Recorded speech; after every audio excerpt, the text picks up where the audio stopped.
మనకి నిషేధిత మావోయిస్ట్ పార్టీకి చెందిన యూజీ కార్డర్స్ ఇద్దరు మన డిస్ట్రిక్ట్లో సరెండర్ అవ్వడం జరుగుతుంది. అంటే వాళ్ళ అజ్ఞాతంలో ఉన్న వీళ్ళిద్దరూ కూడా సిపిఐ మావోయిస్ట్ పార్టీలో యాక్టివ్ మెంబర్స్గా పనిచేయడం జరుగుతుంది.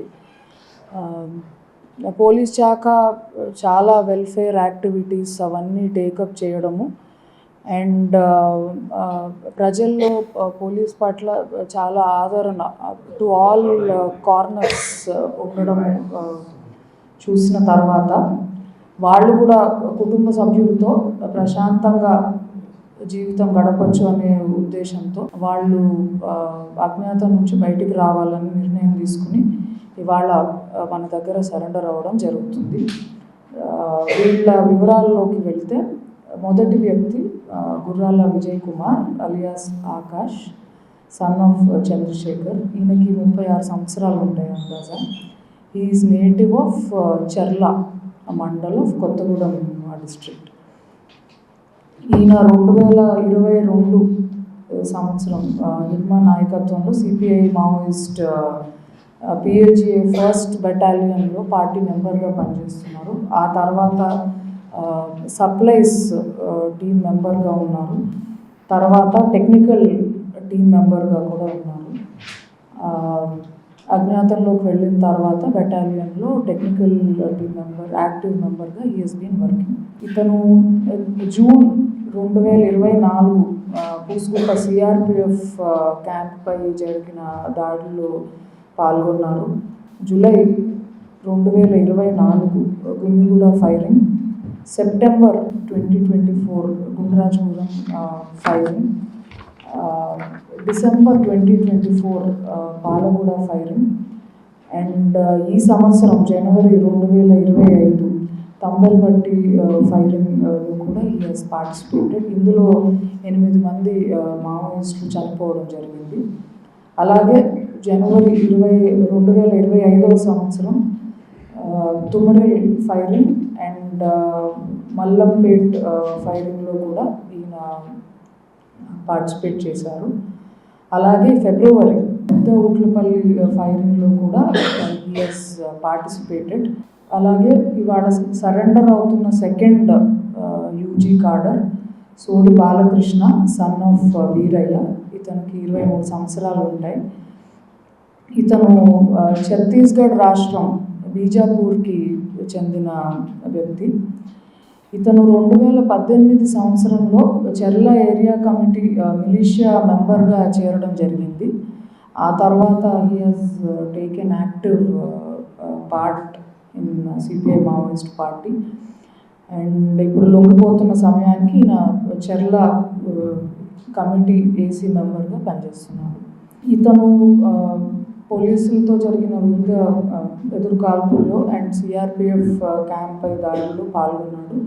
ఆ వివరాలు చూస్తే 2019 ఫిబ్రవరి నెలలో కొండపల్లి ఫైరింగ్, 2020లో రింగాం ఫైరింగ్, 2021 కర్రిగుట్ట, 2022 కొండపల్లి.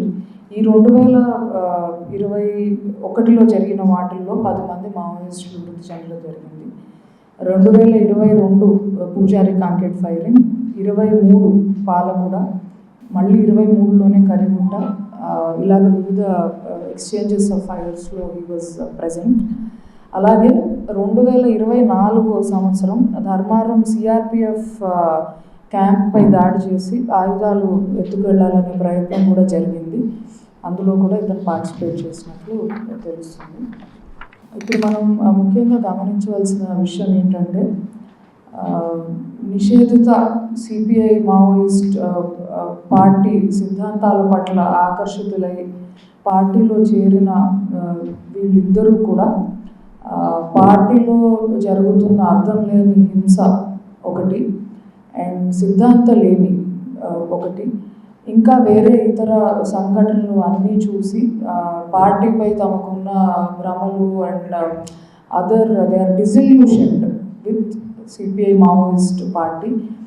వాళ్ళు వాస్తవాన్ని గ్రహించి ఒక ప్రశాంతమైన జీవితం గడపాలనే ఉద్దేశంతో ఇవాళ లొంగిపోవడం జరుగుతుంది. సిపిఐ మావోయిస్ట్ పార్టీ ప్రజలకి చాలా దూరం అయింది, పతనానికి అంచున ఉంది. ఛత్తీస్గఢ్లో జరుగుతున్న సంఘటనలు వాళ్ళు ఒక్కొక్కటి చూసి అర్థం చేసుకున్నారు వీళ్ళిద్దరూ. ఈ దశలో పార్టీలో కొనసాగడం అన్నది సరైన విషయం కాదు అని పోలీసులు ఎదుట లొంగుబాటుకి కమ్ ఫార్వర్డ్. సో ఛత్తీస్గఢ్లో చాలామంది మావోయిస్ట్ మిలిషియా సభ్యులు మరియు సానుభూతి పరులు పార్టీని వదిలేసి వేరే ప్రాంతాలకి వెళ్ళిపోతున్నారు అనడం మనకి వీళ్ళ ద్వారా చాలా క్లియర్గా తెలుస్తుంది. ఆన్ దిస్ అకేషన్ ఇవాళ ఇంకొక విషయం కూడా చెప్పదలుచుకున్నాను. మనకి కామారెడ్డి జిల్లాలో కూడా అజ్ఞాతంలో ఉన్న 5 సిపిఐ మావోయిస్ట్ కార్డర్స్ ఉన్నారు.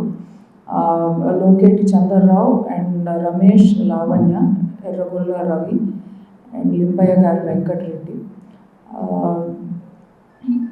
కామారెడ్డి జిల్లా పోలీస్ శాఖ తరఫున అజ్ఞాతంలో ఉన్న మావోయిస్టులందరికీ కూడా ఐ అప్పీల్ టు దెమ్ జనజీవన స్రవంతిలోకి రావాల్సిందిగా కోరుతున్నాను. తెలంగాణ మావోయిస్టులు వారి గ్రామాలకు తిరిగి రావాలి, తెలంగాణలో అభివృద్ధికి తోడ్పడాలి అని కోరుతున్నాను. సిపిఐ మావోయిస్ట్ పార్టీ సిద్ధాంతాలేమితో ఇంకా చాలా కారణాలతో పూర్తిగా బలహీనమైపోయింది. అండ్ అజ్ఞాత మావోయిస్టులు వాళ్ళ సొంత ఊర్లకి తిరిగి వచ్చి తెలంగాణ ప్రభుత్వం ప్రకటించిన ఈ అజ్ఞాత మావోయిస్టులకి అండ్ సరెండర్డ్ మావోయిస్ట్కి ఒక మంచి రిహాబిలిటేషన్ స్కీమ్ కూడా ఉంది తెలంగాణలో. సో ఏ ప్రాంతం వారైనా కూడా ఎక్కడికైనా వచ్చి సరెండర్ కావచ్చు.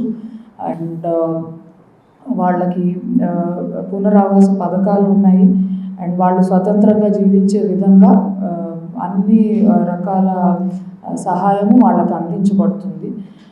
సో ఈ అందించిన వారు ఇతరులు అందరికీ కూడా మీరు ఈ పార్టీని అడవుల్ని వీడి please come join civil society.